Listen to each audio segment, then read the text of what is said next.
Simplicity is the ultimate sophistication. Leonardo da Vinci in a world brimming with choices, clutter, and constant stimulation. This statement by Leonardo da Vinci resonates more powerfully today than it perhaps did in his time. It leads us to a profound yet often overlooked concept, minimalism. But what exactly is minimalism, and how does it relate to our pursuit of happiness? Minimalism, in its essence, is the intentional promotion of the things we most value and the removal of everything that distracts us from it. It's not merely a design, aesthetic, or a superficial decluttering exercise. It's a mindset, a way of life that encourages us to find beauty and satisfaction in simplicity. This philosophy, while seemingly modern, has roots that delve deep into various cultures and historical epochs.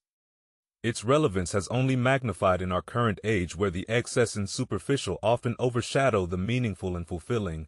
My journey into the realm of minimalism began not in a moment of epiphany, but through a series of realizations over time. I remember standing in my room one evening, surrounded by things I had collected over the years, books I never read, gadgets I barely used, and clothes I hardly wore. It struck me then the disproportionate amount of time and energy I had invested in acquiring and maintaining these possessions compared to the joy they brought me. This imbalance led me down a path of introspection, reading, and eventually adopting a minimalist lifestyle.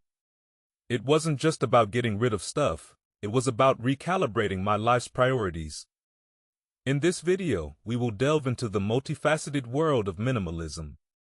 We'll start by exploring its historical roots, understanding how various cultures and philosophers over centuries have embraced simplicity and how it contributed to their sense of contentment. Eastern philosophies like Buddhism and Taoism, Western thinkers such as Epicurus and Henry David Thoreau, and even contemporary voices in the minimalist movement have all echoed similar sentiments. The less you have, the more you can focus on what truly matters.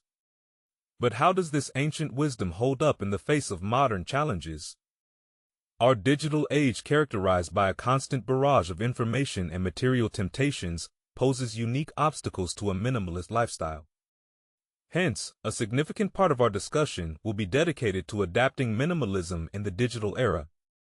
We'll explore strategies for digital decluttering, managing technology's pervasive presence in our lives, and finding a balance that fosters well-being. Moreover, we'll discuss how minimalism can be practically integrated into various aspects of life. From our professional careers and personal relationships to the very way we perceive and engage with the world around us. It's about cultivating a mindset that values quality over quantity, experiences over possessions, and intentional living over mindless consumption. But it's not all smooth sailing. Adopting a minimalist approach comes with its set of challenges and misconceptions. One of the common myths is that minimalism is about depriving yourself, living with the bare minimum, or adhering to a strict set of rules. In this video, we'll bust these myths and discuss how to navigate the challenges that come with choosing a path less traveled, a path of minimalism. As we conclude, I'll share some final thoughts on how this journey of minimalism has influenced my life, the joy and clarity it has brought me, the sense of freedom from the unnecessary, and the peace that comes with knowing that what I own and do aligns with my deepest values. Let's embark on this exploration together. Let's discover how less can indeed be more, how simplicity can lead to sophistication, and how in the pursuit of owning less, we might just find ourselves living more. The concept of minimalism, though seemingly a modern phenomenon, is deeply rooted in the history and philosophies of various cultures across the world. Its origins are as diverse as they are ancient, reflecting a universal human inclination towards simplicity and essence. In ancient civilizations, we find the earliest expressions of minimalist thought. The ancient Greeks, for instance, had a word for it, Eurasia, which means simplicity or good mixture.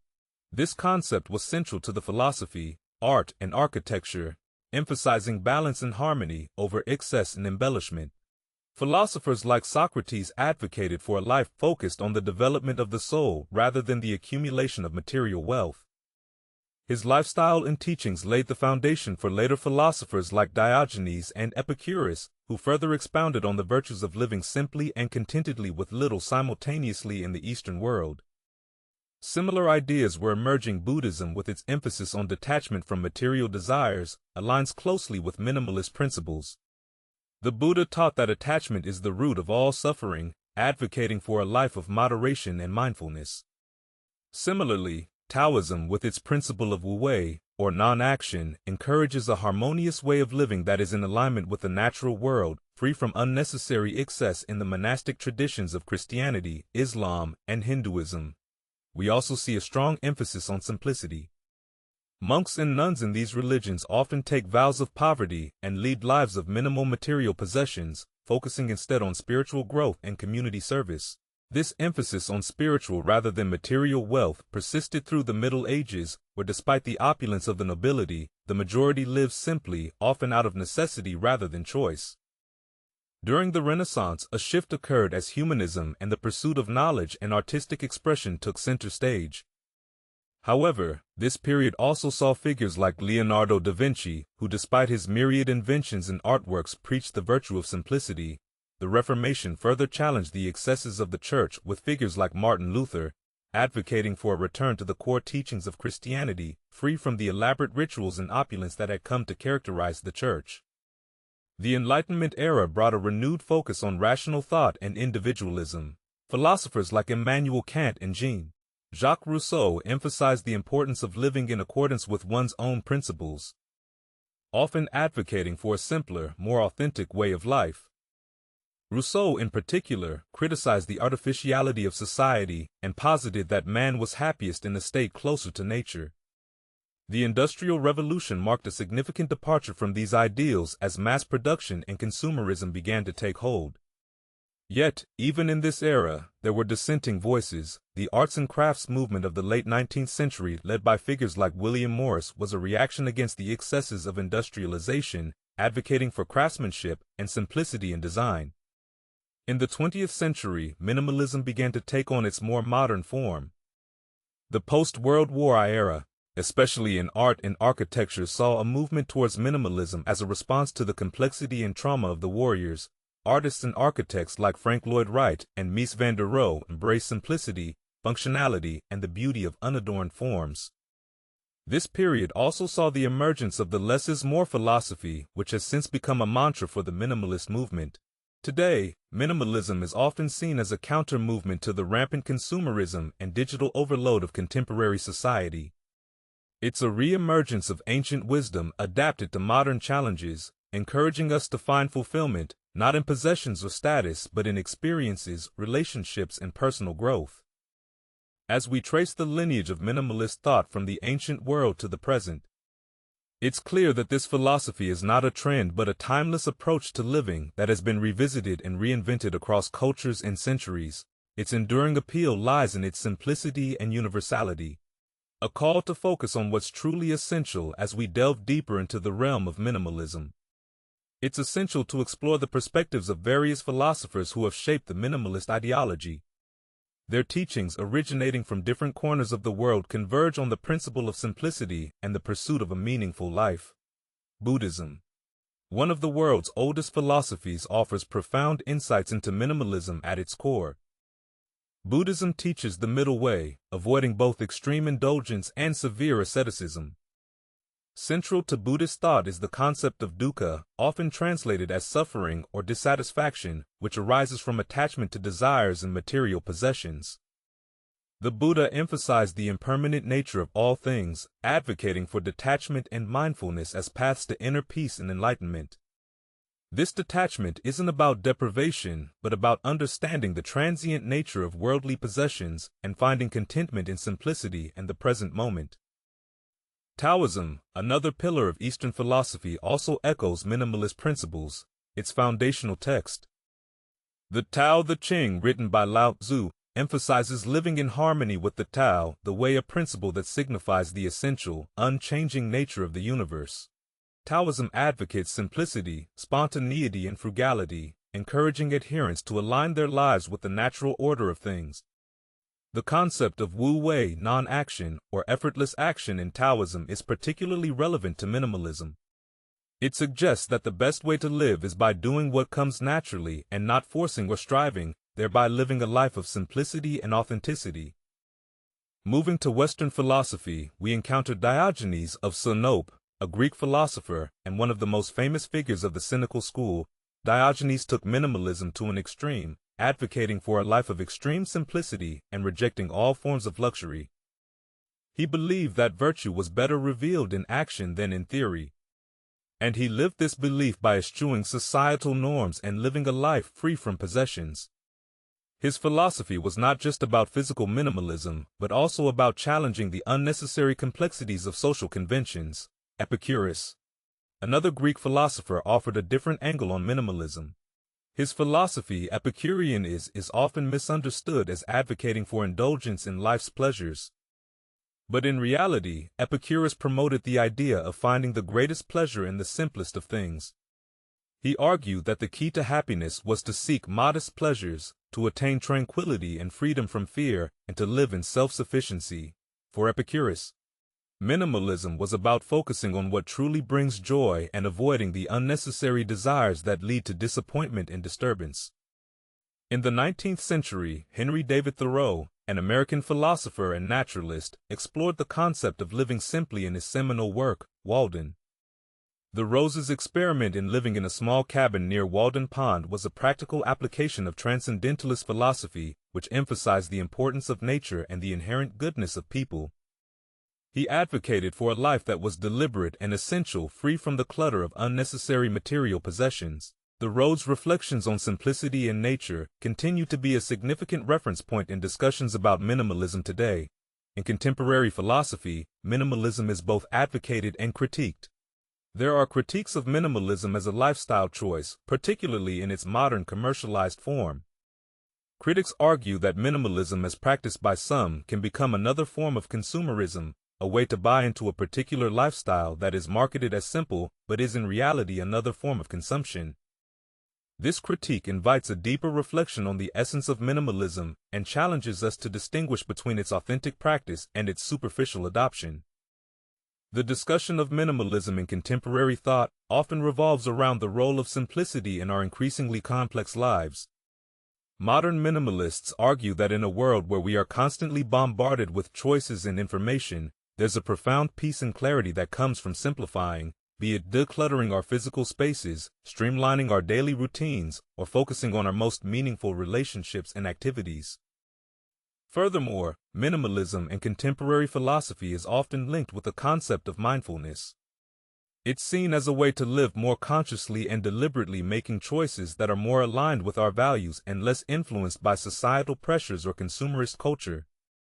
This perspective sees minimalism not just as a way to reduce physical clutter, but as a tool to cultivate mental and emotional clarity in the digital age. Minimalism takes on new challenges and forms.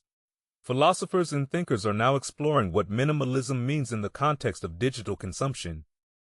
This includes ideas around digital detox, managing information overload, and the mindful use of technology.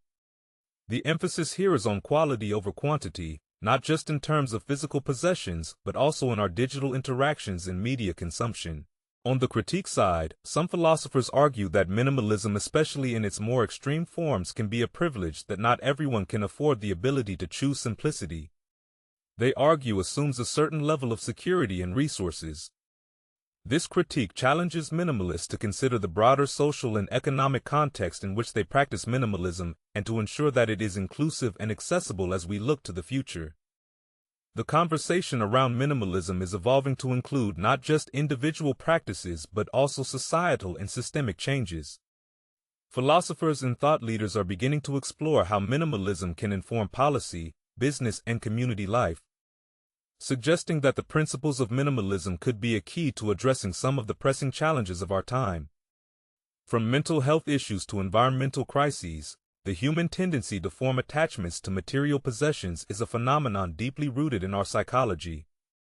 This attachment often transcends the utilitarian value of the item itself and taps into our emotions, memories, and sense of identity, from the teddy bear we clung to as children to the first car we bought with our hard-earned money.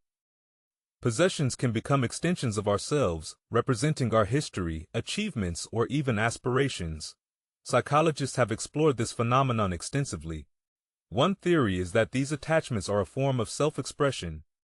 The things we own can symbolize who we are or who we aspire to be, acting as tangible representations of our identity.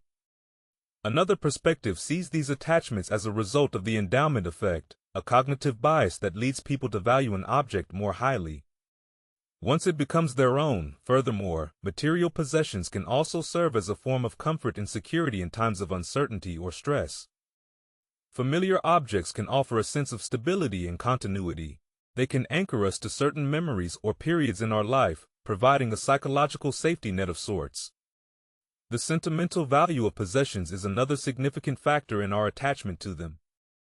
Items that remind us of significant people, events, or periods in our lives often hold an emotional value that far exceeds their physical worth.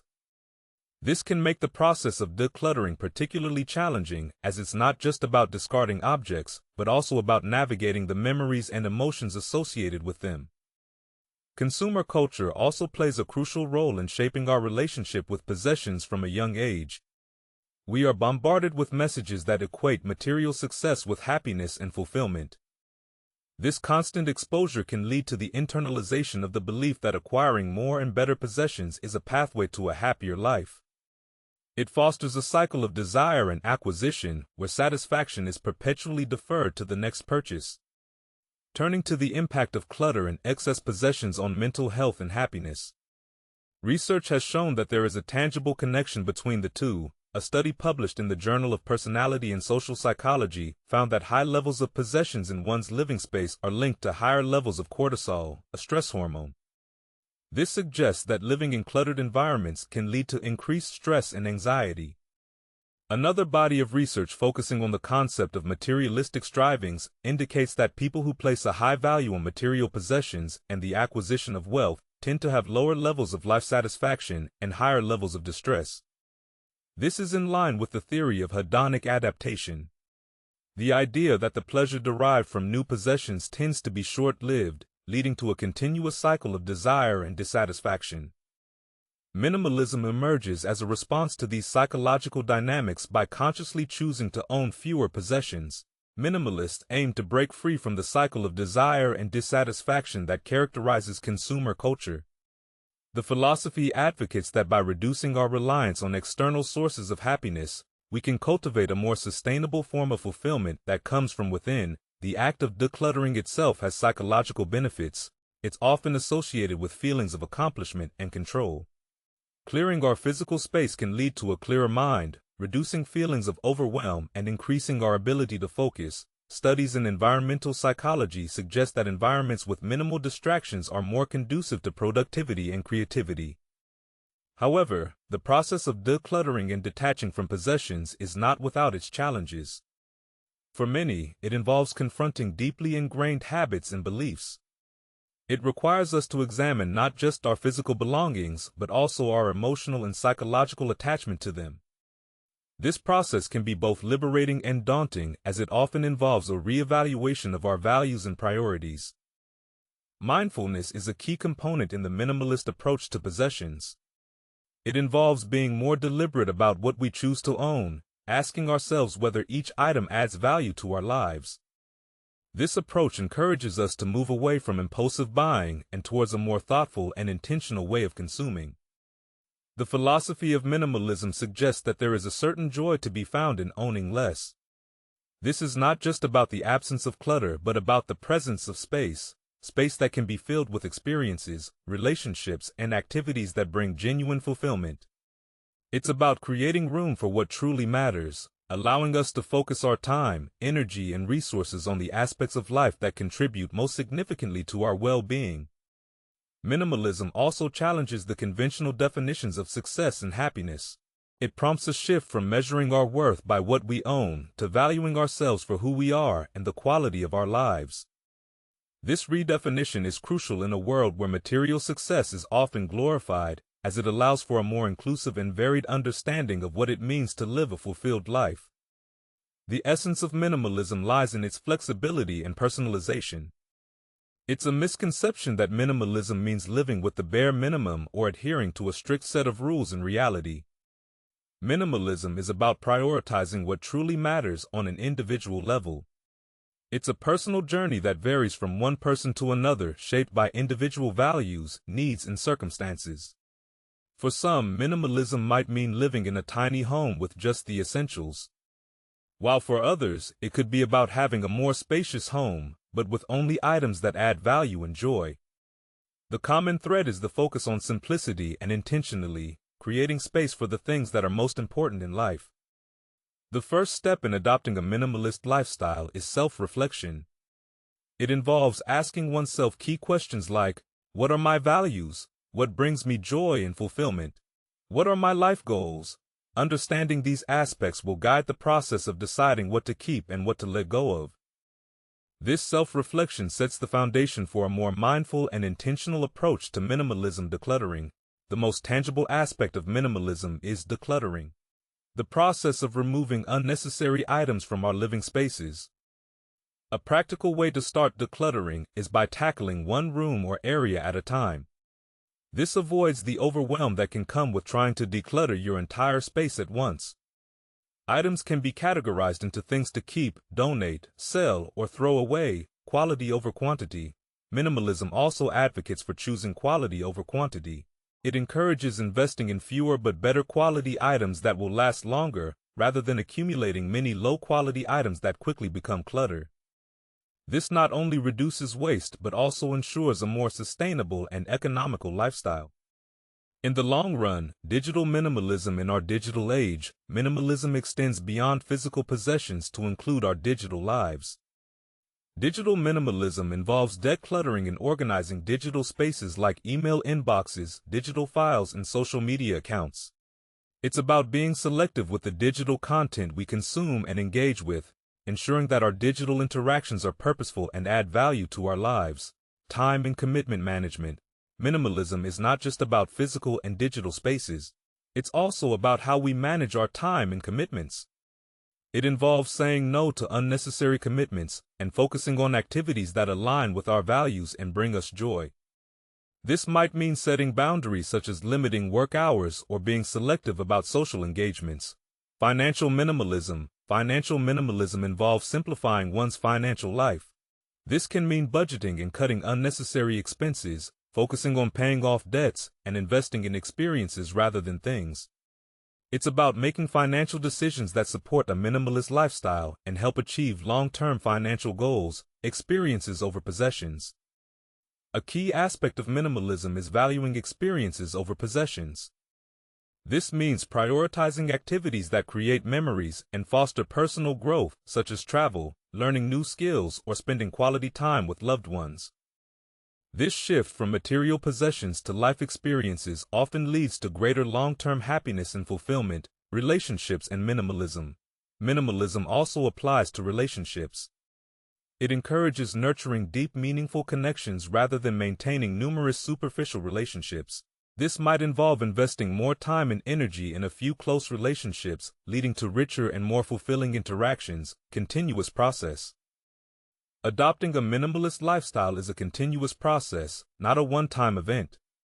It involves regular reflection and adjustment to ensure that your lifestyle remains aligned with your values and goals. This ongoing process helps maintain a balance between simplicity and the complexities of modern life. Overcoming challenges. Embracing minimalism can come with its challenges, such as societal pressure to conform to consumerist norms or the emotional difficulty of letting go of possessions. Overcoming these challenges requires patience, persistence, and a strong conviction in the benefits of a minimalist lifestyle. The reward for adopting minimalism is a more fulfilling life, one that is less cluttered, less stressful, and more aligned with one's values and aspirations. It's about creating space, both physical and mental, for what truly enriches our lives, leading to a deeper sense of contentment and well-being in this comprehensive exploration of minimalism. We've journeyed through the rich tapestry of its history, philosophy, and practical application, uncovering the profound impact this lifestyle can have on our lives. We delved into the historical roots of minimalism, tracing it back to ancient civilizations and religious teachings, and discovered how its principles have been echoed by various cultures and thinkers across time.